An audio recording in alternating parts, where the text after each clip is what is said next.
Hey guys, I'm going to be doing some voiceover commentary for the latest game, Blood Angels versus Eldar.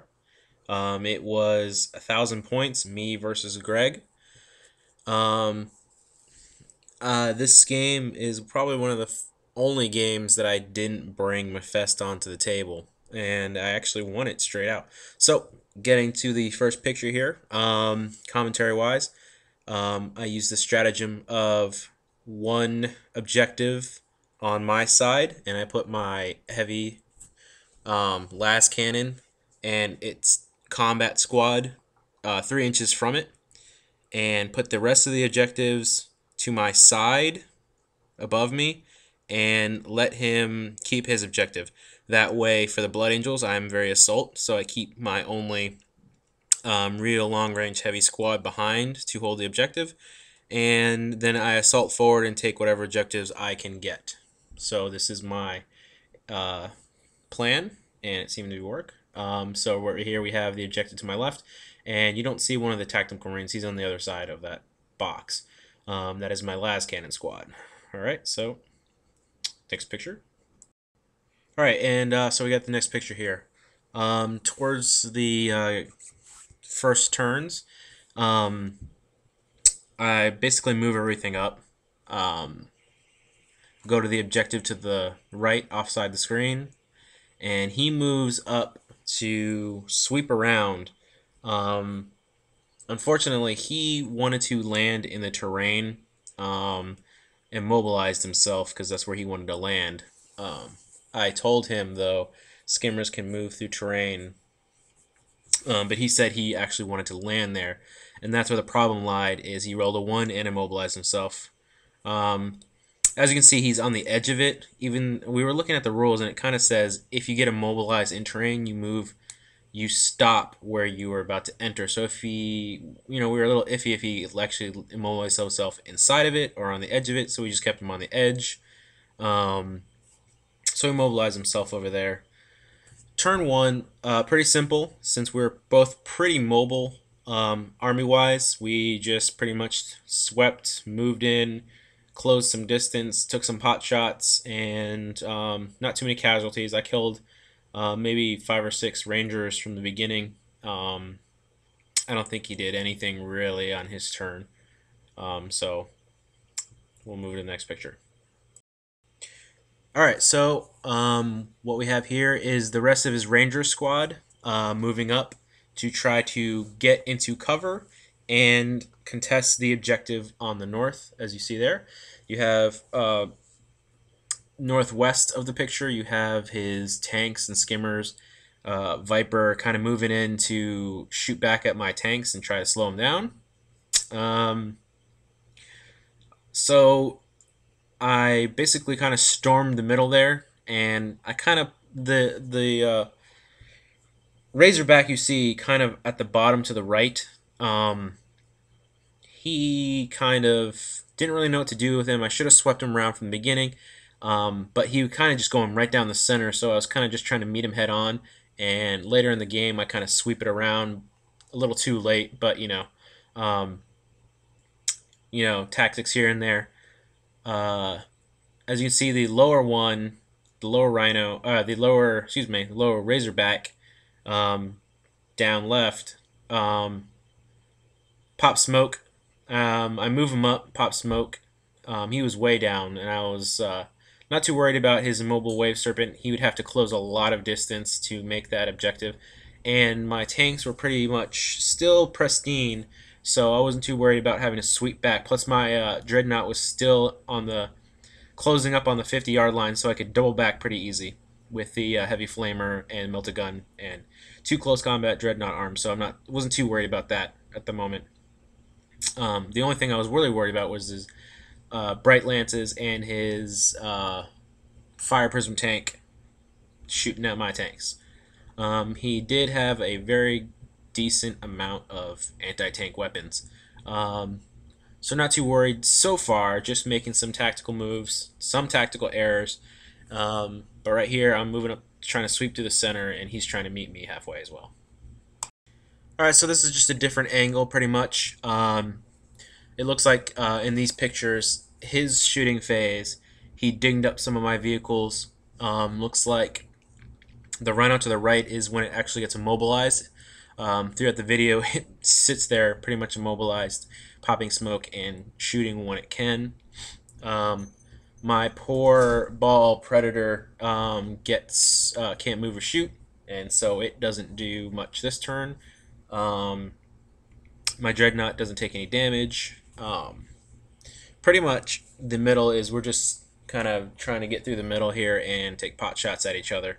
So not uh, nothing too updated wise.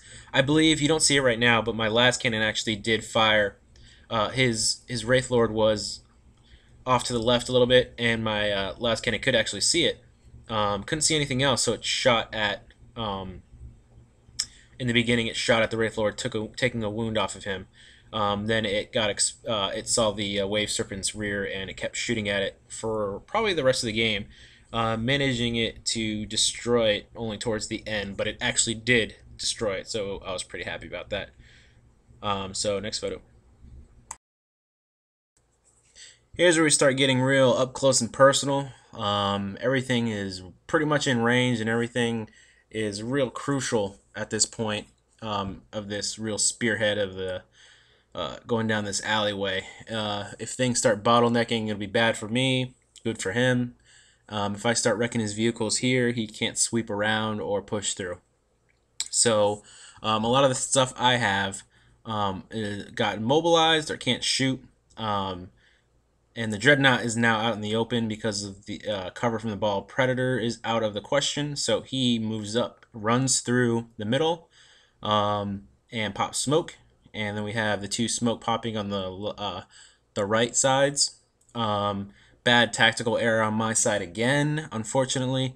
The immobilized Razorback could still shoot. Unfortunately for me, I was an idiot and didn't shoot with it and popped smoke instead. Not that big of a deal. It survived pretty much the battle. But the problem is it couldn't have survived. There was a chance that it couldn't have. So, you know, things you need to learn. This is just commentary, so kind of go back and tell you what I should have done. That's probably one of the things I should have done is shot instead of pop smoke. Regardless, we have the left side. The unpainted ball predator is the vanilla predator, heavy bolters, and a auto cannon on top of that. So not a ball predator. Then in front of that we have the Razorback coming up the side, taking some shots, I believe. Finishing off that Ranger squad, I believe. There's a Ranger squad in the building right now that kind of made it.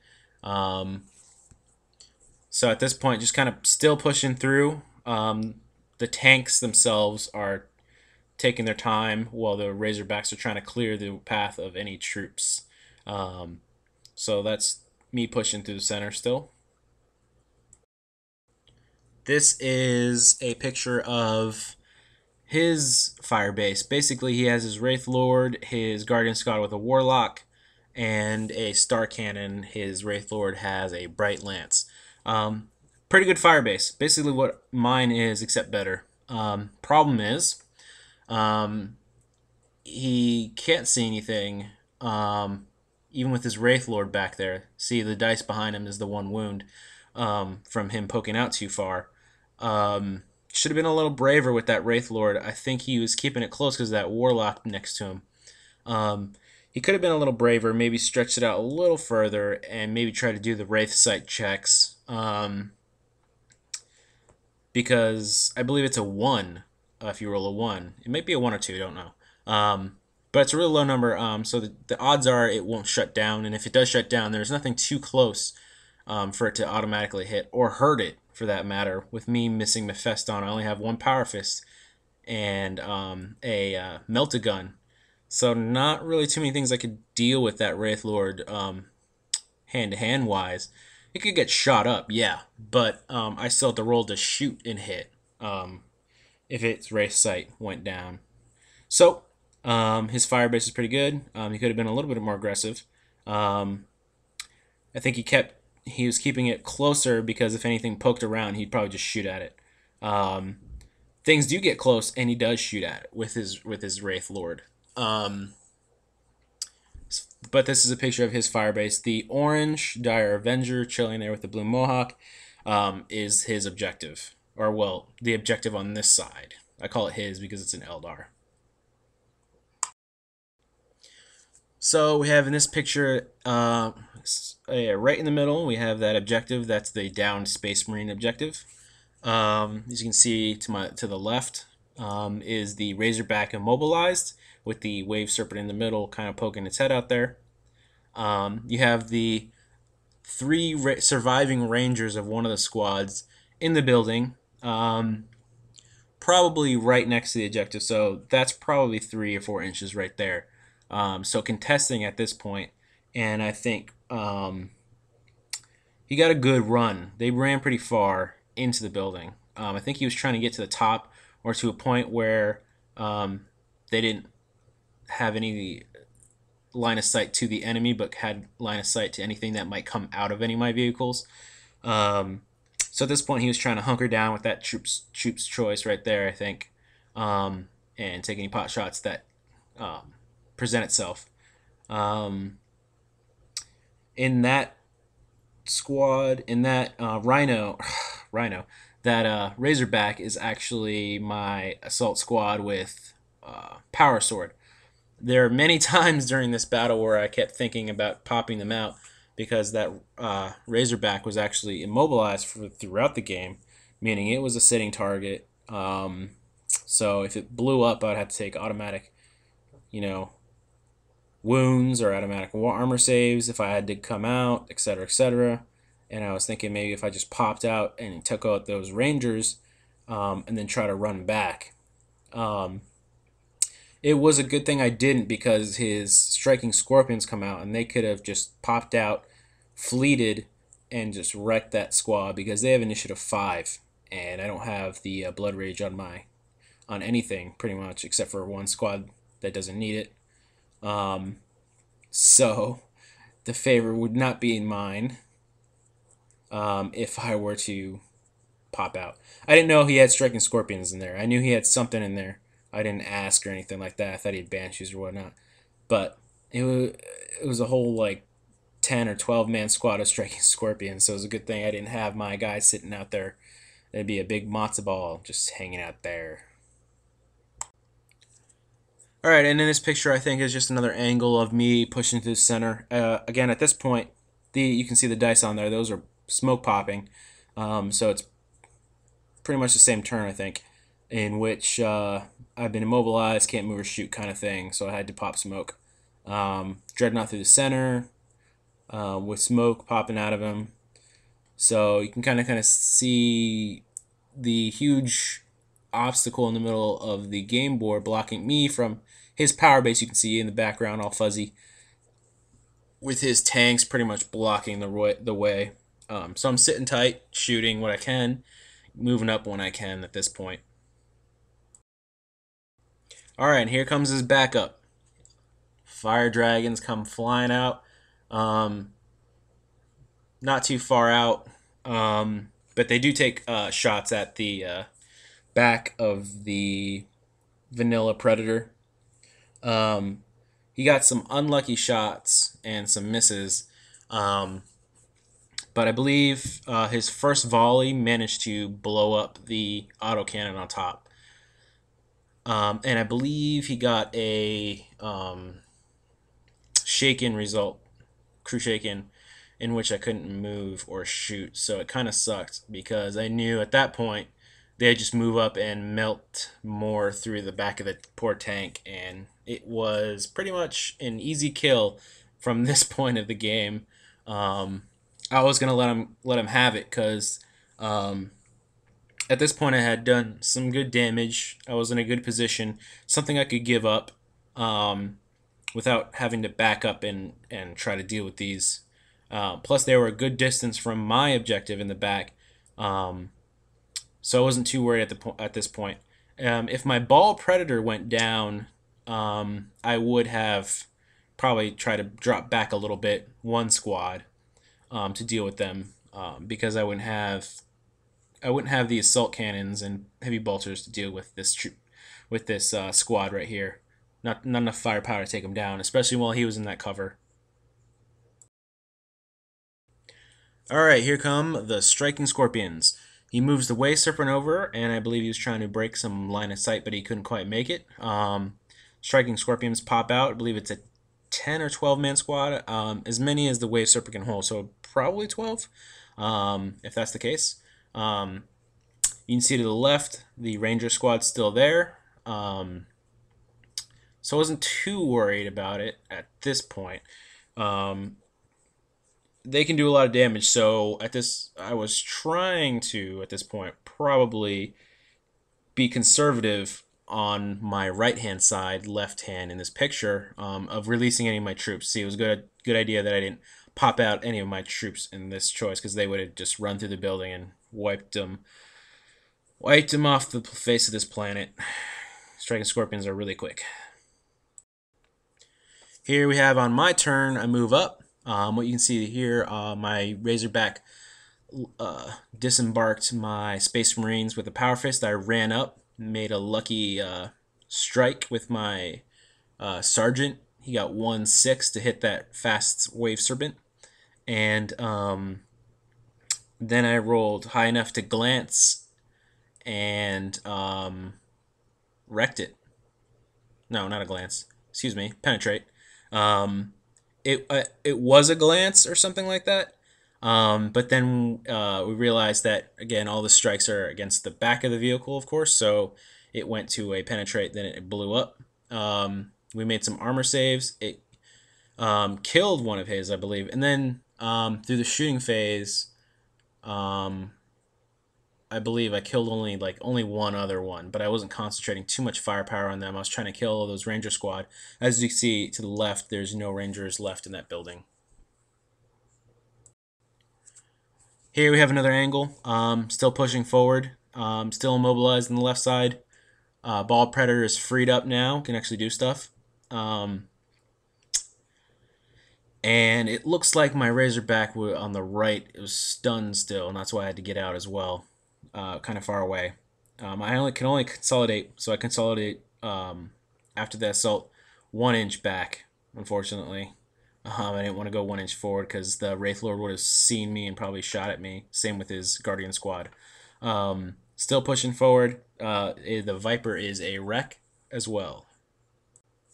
This was probably one of the silliest maneuvers I made. I popped out my combat squad with the Melt-A-Gun and Sergeant because I thought that Wave Serpent would have survived that volley, and I didn't think I was going to get my Power Fist to actually wreck that vehicle. So I was waiting around the corner to pop out my next turn and shoot it with my Melt-A-Gun in case it got too close. It got wrecked, so they're kind of just hanging out there, a little too close to those striking scorpions. With that Razorback in front of them breaks a lot of line of sight, so they had to go around him or through that middle. So helped me out there. Razorback killing off some more scorpions. I think I only killed like on 1 or 2 because of rending. And you can see through that on the left side that immobilized Razorback as well. That killed off some of the Rangers in the inside as well. Alright, so in this picture, looks like I tried to press some of the advantage. I was trying to slow him up. On the left side, you can see the blown up Razorback. It didn't have anybody in it because the squad moved back to deal with the fire dragons if they got too close. You can see the wrecked Predator down below. I dropped back the Dreadnought. Or did I move him forward? I think I dropped him back because he was getting shot at a bunch of times, and I didn't want to give him the Dreadnought kill. Then you see this. Yeah, this is like the end of the game right here. I skipped a couple pictures. The striking scorpions were up above. I shot at them a bunch of times. There was only one guy left. He made a 8-inch dash below to contest the objective on the end of turn 5, which was something I discussed with him would be the best move because there's only one guy left in that squad making his leadership test. So he ran out to contest that objective. I had dumped out my last turn, everything into that Scorpion squad. As you can see, there's only one guy left. So I pushed out everyone, aimed all my guns at him, only managed to kill all of them but one. And so I said, at this time, we make the roll to see what happens, and to see if we continue. So this is just a picture of, you can see the back there, his Guardian Squad and his Wraith Lord. His Fire Prism swept around to take some pot shots at my Ball Predator, which is adjacent to the Fire Dragons, taking some pot shots at the Fire Dragons to slow them. But they melt through my Predator pretty much. So that's that picture. So here it is, the last picture. We have the dice roll. It is a 6 to go on to turn 6. He then concedes because at the beginning of my turn, I will unload both of those Razorbacks into his face. That combat squad will move up and shoot at him with the Melt-A-Gun as well. The Ball Predator, of course, would move up and take shots at it. The Dreadnought will go through and heavy flamer him. And yeah, there's no way he would be able to make all those saves. So he said he conceded because he didn't have enough speed to catch up or contest that objective from me. Those Fire Dragons are, again, too far from the lower objective. And even if they did move out, I had that Ball Predator if it went to turn 7, and they'd just get wrecked. So that's the end of the match. Blood Angels win. Eldar loss. And then at the end of that, in the video, as you can see, I rolled the dice to see if that, at the end of my turn 6, if that Razorback finally got unimmobilized. Mobilized, really. And it did. I rolled a 6, and I thought that was kind of funny that it got repaired at the end of the game.